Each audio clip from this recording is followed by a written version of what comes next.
Hi, everyone. I'm Dave Butler. I'm Grace Freeman. Welcome to Don't Miss This. Our weekly scripture study class. This is try number 3, everybody. And it's not even... it hasn't even been a day. It's summer. And here we are. We're excused because it's summer. And it's a field trip day today. We wish we were teaching these chapters, but we're taking you back because you have to go to the John Johnson farm, which I promised you a couple weeks ago we'd go to, and the story of the tar and feathering and the steps that it's so awesome. You can't wait. It's going to be so good. But we just want to introduce, because we're doing the Summer of Prayer, we want to do our Summer of Prayer principle right now because we didn't know about it 4 years ago. If you're just new to Summer of Prayer, we're doing one principle of prayer every single week just to become a people of prayer. That's our purpose and our hope and our goal. So this week it is in 81. So the chapters are 81 to 83. So we're going to be in 81 verse 3.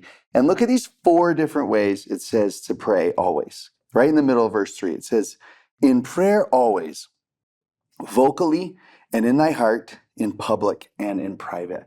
And I love the combo of all 4 of those kinds of prayers. Out loud, in private, out loud in public, in your heart, and whatever. You can do all 4 kinds of them. Now I want to go through the list. Wait, out loud in public, out loud in private, in your heart in public, and in your heart in private. I actually really loved thinking about that because I just thought of different moments of my life when I prayed, like in my heart when I was somewhere in public or out loud by myself. And anyways, I think this is just awesome. It just teaches you can pray at any place, at any time. God is always available. We taught that pray always and to not give up a couple weeks ago. But I like just the different kinds of prayer and what they do. What's your preferred kind, by the way? Well, to be honest, my best prayers I feel like are written prayers. Like I like to write mine out. Okay, a lot. Add a new column. Yeah, so you can add that if you want. But when you were going through the list, it was interesting because I started thinking and I was like, oh, I feel like there are some of those prayers that I'm better at than others. Mm-hmm. And it just made me want to think like this week I want to it's like when you're working out and you're like, oh, I haven't worked out my legs in a while, I need to do a leg day or whatever, and you kind of just switch all the time. It made me think oh, there's some of my prayer muscles that I haven't been stretching as much as I should be, or I haven't been using as much as I should be. And that's what I was thinking when you were talking, is that I was like, oh, I want to get better at those. I want to start looking at where I'm comfortable praying and where maybe I need to exercise my prayer muscles a little bit and try those. Yeah. Well, and something cool, if you're doing this together as a family, is maybe everyone can pick something like that. I want to do this. I think of all the 4 kinds, if I were to be so bold. Well, I can only speak for myself, so I just will. To pray out loud in private. If you've never done that before, I want that to be your particular prayer challenge for this week. And maybe that's your one and you want to work on praying in your heart as you were moving throughout your day or something like that. You can pick any of them, obviously. But I can remember this one particular day. The scriptures talk about pray in your closets. And things were really hard for us financially. And as a dad and a husband, I felt like I was kind of failing in that regard. And I was like, I don't know how we're going to make it. And I remember that prayer in my actual closet out loud. And I felt like God was so close. And it was so, I had such tender feelings and memories about just expressing what I needed and what I was afraid of out loud by myself, even though prayer means you're not by yourself, but no one else was there. Anyways, it could be so special and so sweet. This will be an awesome principle of prayer. Grace was noticing before we started that it leads into verse 4. And that's what the tip-ins are, by the way, about this idea of doing the greatest good. And the lesson on the field trip is going to teach you about these. So that's going to be great. But one little twist on that is, what if praying is one of those greatest goods that you can do for your fellow beings? We all often think, oh, I'll pray for you. And then it's oh, thanks, Yeah. Oh, that just seems like a nice gesture. Or you didn't know what else to say. So it's well, at least I can get rid of them that. Yeah. But what if it really is? What if it really is one of the greatest goods that you can do for somebody else, is to pray for them? So I think that's just another bonus principle in here. In fact, that one might be even more favorite of mine. I know. That what if prayer is the greatest good that you can do? And who needs that? Yeah. Who needs that in your life right now? And what could you be praying for all of them. Yeah. That's like one of my biggest treasures in my life, is that I feel like right now I've never had more people who have been more willing to pray for me, and like on a consistent basis. Like I could name like 3 people that constantly are like, hey, what can I pray for you tonight? Like a random text message. And every single time that I get one of those messages, like it does something to my heart that I never knew my heart could feel. Like I just like goodness. am so loved in that moment. That's awesome. Okay, pause everyone. We're going to do that next week. This week, your goal is going to be praying out loud by yourself. Next week, we're bringing this one back. It's too good to do a 2-for-1. It seriously is too good. So stay tuned. This week, out loud, in private, in public, in your heart. I'm excited. Wherever they are, out loud in your heart, wherever in the world that you are. 81.3, that's your verse. Okay, and then enjoy the field trip to the John Johnson farm, and we'll see you next week. Hi, everyone. I'm David Butler. I'm Emily Freeman. Welcome to Don't Miss This, another field trip time, y'all. You're so excited. Right now, we are on the porch, the back porch of the kitchen porch. Why should we not say that? Of the John Johnson home, the John Johnson farm. We've talked about a couple revelations that have happened here. Particularly, most recently, we talked about Section 76. And the windows, you remember we were talking about, they're the upstairs windows that they were looking through and they saw that great vision. This is where kind of the Doctrine and Covenants was born, where they had the idea to print the whole book in the first place. So this is like, we're having a birthday party for the whole book here is what's happening. They came here. Did you bring cake? You should have. Yeah, it's right over there. Okay. Greg, stop eating my cake. They came here away from Kirtland, which was about a 45-minute drive, because they wanted to have a little bit more peace when they worked on the Joseph Smith translation. So Sydney lived in the old Johnson log house where they used to live before they built this big, really pretty house. And they lived right close to each other, and they would work on the Joseph Smith translation upstairs. And it's way far out of town, just like, oh, let's get away. Let's find some peace because of all the burden of everything that they were being asked to do. Speaking of that burden, that's kind of where we jump into our lesson here in section 81. We're doing 81 through 83. And 81's one of the first sections about organizing the first presidency, of giving Joseph some counselors. And it's interesting because it starts off in verse 2. Well, it's talking to Frederick Williams, Frederick G. Williams, who's going to become one of his counselors. You'll read in the heading that he actually called another counselor first, Jesse Gause, but he kind of disappeared from history. Never got set apart or sustained as that. And the Lord called somebody else, Frederick G. Williams, which we're so happy about. He's the one, I can't remember if we told the story or not, but remember the 5 missionaries, the 4 in the Lord, when they came through Ohio? When he heard the gospel preached, he was like, well, then I want to come on your mission. So he got baptized, and it actually became a group of 6 because he went right away and then got to meet Joseph when he got back. But you learn in verse 2, unto whom I've given the keys of the kingdom, talking about Joseph, right? A new kingdom is here on the earth. And Joseph, you've got the keys of that to multiply, to strengthen it, to help that to grow. And can you imagine the burden of having that responsibility of those keys of the kingdom of God for the whole earth? And so what a relief for this section to come and for the Lord to say, now I'm giving you 2 counselors who are going to help and assist and help carry that burden with you. So that's kind of what this section is. And so the Lord is talking to these counselors, Frederick G. Williams and Sidney Rigdon, and he's going to talk to them about what it means to be a counselor to the prophet. And these are some of just good verses. They're good verses for everyone, but they do make you think about the counselors in the first presidency and those men and how good they are. This is what it says in verse 4. In doing these things, thou wilt do the greatest good unto thy fellow beings and will promote the glory of him who is your Lord. Wherefore, be faithful. Stand in the office with which I have appointed you.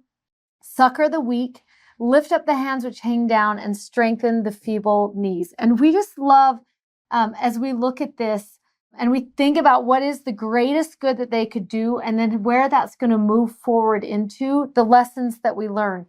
The greatest good we find in verse 3 and 4?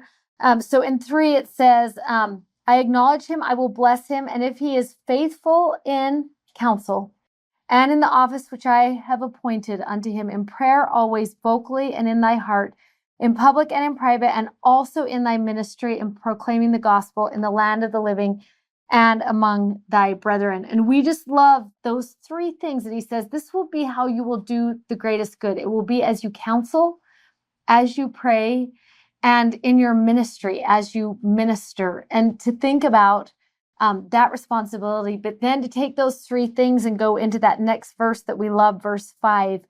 What will that look like? And you'll see on your journal, there's blanks that you can fill in as you go down. But he just says to him, be faithful, stand in the office, succor the weak, lift up the hands which hang down, and strengthen the feeble knees. I love that scripture and the thought of the caretaking that these men are meant to be doing, especially as we start thinking about what is going to happen in Joseph's life.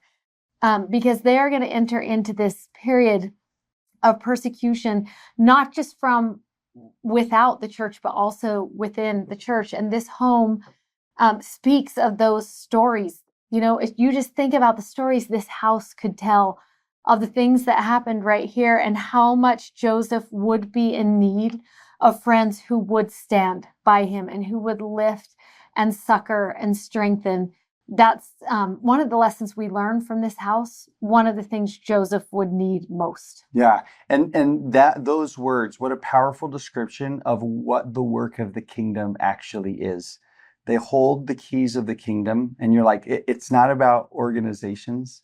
It's not about like expanding into new places. It's all about strengthening individuals, lifting them up, and being faithful in the work of hearts. Like that is what it's actually about. In fact, we love that Joseph once said about Frederick G. Williams, he's not a man of many words, but is ever winning. And that's because of how he was so often focused on people. Right now, we're going to go to the front part of this house because we want to talk a little bit more about like what Emily was saying, the why Joseph would need such great friends in a time like this. We wanted to bring you to this spot right off the front porch of the Johnson home to kind of just talk about and let you see the spot where one of the saddest and yet one of the most noble things happened, I think, in the life of Joseph Smith and in their history. It's a Saturday night, March 24th. They have those 11-month twins, John and Julia Murdoch. Do you remember when she lost her twins? At the Morley farm. At the Morley farm, and Julia Murdoch had died in childbirth, and they're raising these twins.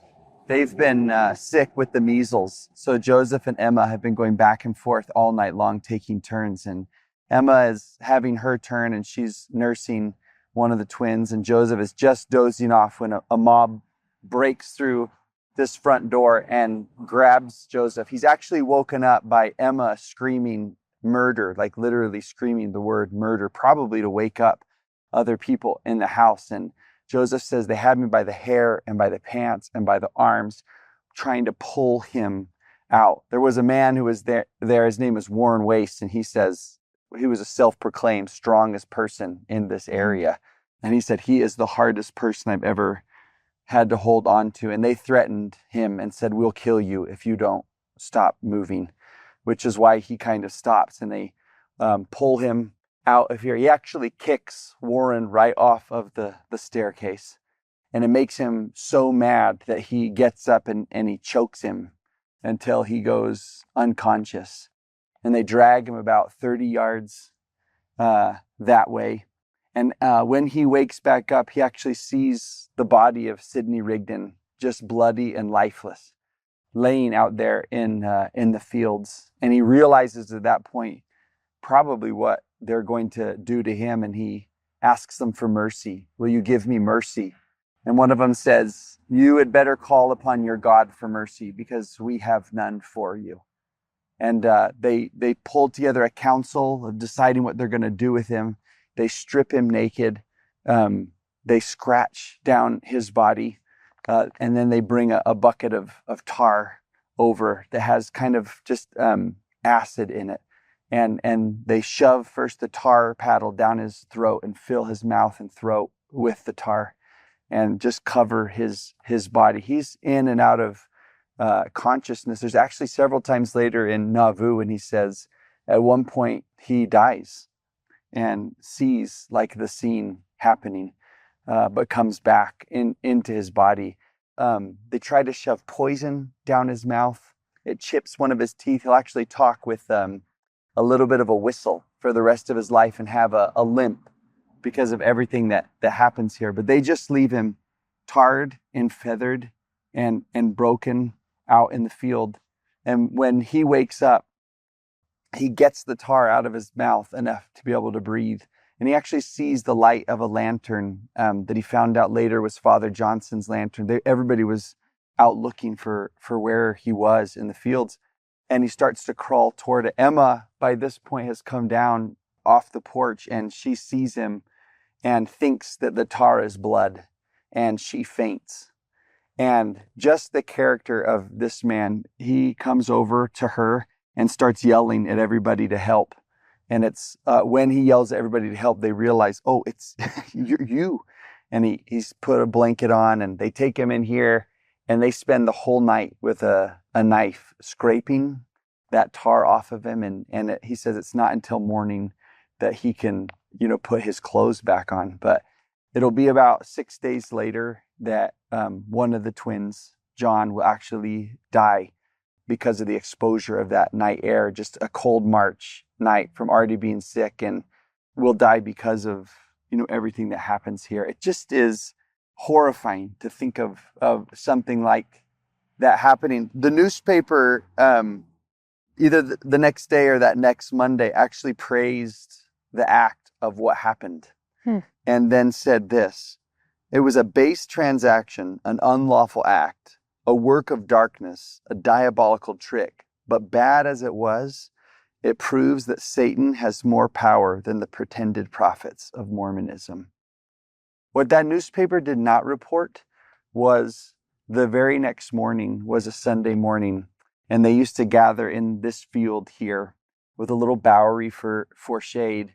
And from the same steps that Joseph was dragged off of to the same group of people, because in that crowd were some who'd been in the mob the night before, he preached a sermon from these steps, and it was a sermon on forgiveness, which is, to me, that's the evidence that newspaper's wrong, right? Satan does not have more power because somehow he found the grace of Christ in a situation like that to forgive, to teach mercy, and you can see light and life breaking through that dark Saturday night. The next section that we look at, section 82, happens in Missouri, and that's because there is so much trouble happening in Missouri that soon after this event, he goes out there because there are like friendships that need to be reconciled. And just like people are mad at each other. And he's like, I got to go to Missouri to make sure that everyone is.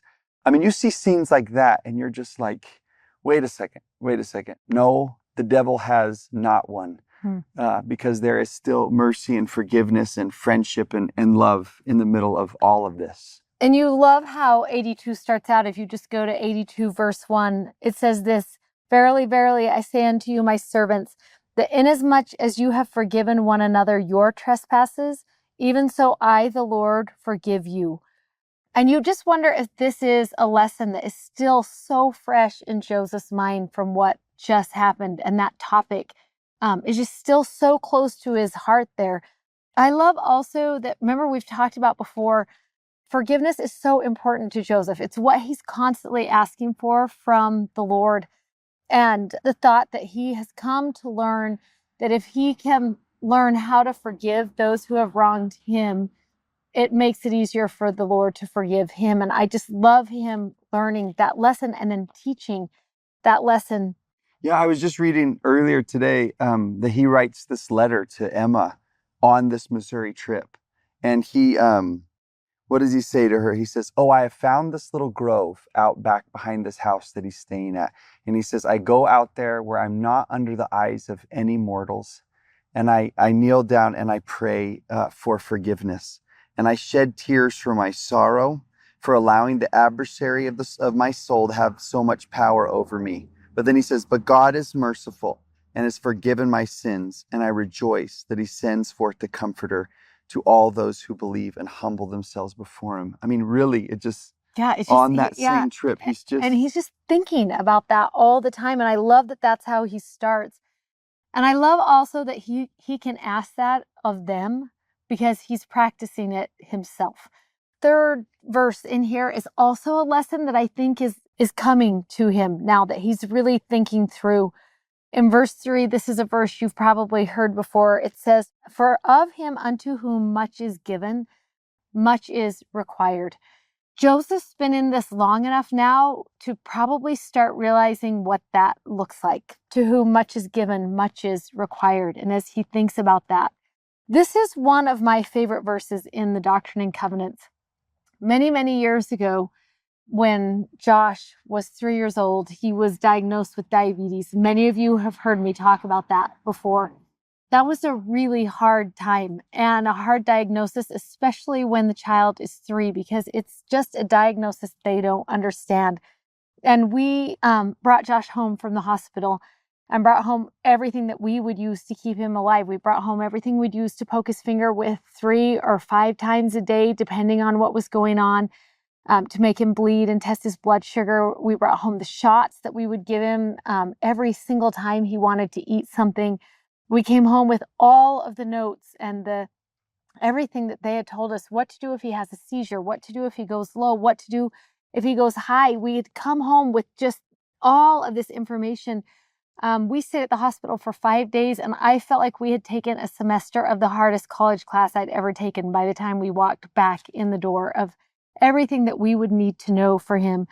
You know, when you bring home a newborn and you're like, do we even know what to do? That is how it felt bringing Josh back home after that. I can remember going to church right after that happened, and the stake president came and they were splitting several wards. Ours was one of them. And so they just released everybody from the calling that they had. And I can remember him standing up at the pulpit and saying, there's going to be so much change and there's so many new callings, and we need people to say yes to whatever we ask you for in order to help move this work along. And then he gave a promise. He said, if you will accept the calling that you are given, I promise that the trials in your home will decrease by 90%. And I can remember thinking, oh, we need that blessing right now. We need to feel that in our home. And I can remember praying to the Lord on the back bench of the chapel and saying, I will do any calling you ask me to. Give me anything if it will make this burden easier. In fact, I said to him, I will be the organ player in the new ward. And that is my least favorite calling in the whole church, because I know how to play the piano, but those of you who are piano players know that doesn't necessarily mean you know how to play the organ. And I've had that calling before, and I'm not good at it. And I can remember telling him, I will do it. I will be the organ player in the new ward. Well, about 3 days later, I received a call from my bishop to come sit down and meet with him. Greg and I did, and we went over to the church, and I knew I was going to be the organ player. I just knew I was. And we walked in, and the bishop called me to be the young women's president of our ward, of this new little ward. And we went home and I said yes. And we went home from there, and people in my family said to me, why would your bishop give you that calling when you have so much on your plate right now? Your burdens are so heavy right now, and you are so needed at home and with Josh. Why would your bishop give you that calling right now? And I can remember thinking to myself, remember what I said, I will do anything if it means the burden will be lightened. And I was talking to a good friend of mine that next week as I was praying about counselors and what I wanted to do going forward and how this was all going to work. My friend said to me, you remember that scripture in section 82:3 And maybe you need to think of it this way. I had explained everything that was going on with Josh and all the burden of that and everything that was going on. And he said to me, should you think about this? Unto whom much is required, much is given. And maybe this is a calling that's going to require a lot of you right now, because you need to be given so much in the situation that you're in. And that proved to be true over the course of that calling. It was a sweet, sweet time for our family, but a time of a lot of health challenges, major health challenges. And a lot of times I look back at those young women's nights and those Sundays with those girls, and I think one of the things that healed me through that time was that calling, and a bishop who was so inspired to extend it to me. You know, there's several times in our lives, and that we see like in the life of these people who lived back then, where these verses seem to like describe our world. In fact, look at these verses that are Joseph's world, verse 5 and 6. Therefore, what I say unto one, I say unto all, watch, for the adversary spreadeth his dominions, and darkness reigneth, and the anger of God is kindled against the inhabitants of the earth. And some days you just want to say, and none doeth good, and all have gone out of their way. There are times when like life circumstances make it seem like the devil reigns and rules in this place. But this section is so powerful to say, almost like the Lord is saying in response to that, yeah, but I know how to fix this. And throughout the rest of this section, he shows like, let me show you what I'm going to do about things like that. And everything that he's going to advise here and promise here, he says, is all for your good. In fact, if you start in verse 9, he says, I give unto you directions so that you know how to act before me, that it may turn to you for your salvation. Like that's his intent. And keep looking at some of these phrases. We'll go through some of them right here with you. And you love that he says right there in 10, I, the Lord, am bound when you do what I say, but when you do not what I say, you have no promise. And I love the thought that he is bound in that situation when we do what he says. I also love as you just go through 14 through 16, and it's kind of what you were just mentioning, that he talks about just rising up into that situation that you've been called to. And it's in the rising up that beauty is going to come into your life, and that we bind ourselves by this covenant. And then I love in verse 16 when he says, behold, here is wisdom also in me for your good. And I just love the thought of that he is constantly looking down, even in the things that are hard, even in the things that aren't going right. And not only is he willing to bind himself to us in those situations, but he's also looking out for our good in that situation. And one of the ways that he does that, he says in 19, he says, every man seeking the interest of his neighbor and doing all things with an eye single to the glory of God. That one of the ways he responds to the dark that reigns in the world is by sending out someone like Father Johnson with a lantern. That people are looking out for each other as a pushback against that kingdom of darkness that seems to rule and reign. It's so interesting because he, as Joseph is finishing up this, and he's talking to the people who are struggling with that there, with just relationships there, and surely on his mind is the struggle that happened here and what he's going to come back home to and have to face, and that continuing persecution. And the Lord teaches a really important lesson here. And I love as he's finishing up this sermon and this lesson, this is what he says: make friends with the mammon of unrighteousness, and they will not destroy you. Leave judgment alone with me, for it is mine, and I will repay. Peace be with you. My blessings continue with you. For even yet the kingdom is yours and shall be forever if you fall not from your steadfastness. And we love that he says this: let me be in charge of judgment. Let that be my job. I will be in charge of the judgment here, and you be in charge of receiving the blessings in this place. And I think that is so sweet that it's almost like he says, let me take the burden from you of this weight and this worry about what is coming from the hatred and the persecution. I'll be in charge of that judgment, and you be in charge of receiving the blessings along the way, because even in the hardest times, there are blessings along the way. And we can trust that even where much is required, much will be given in that situation.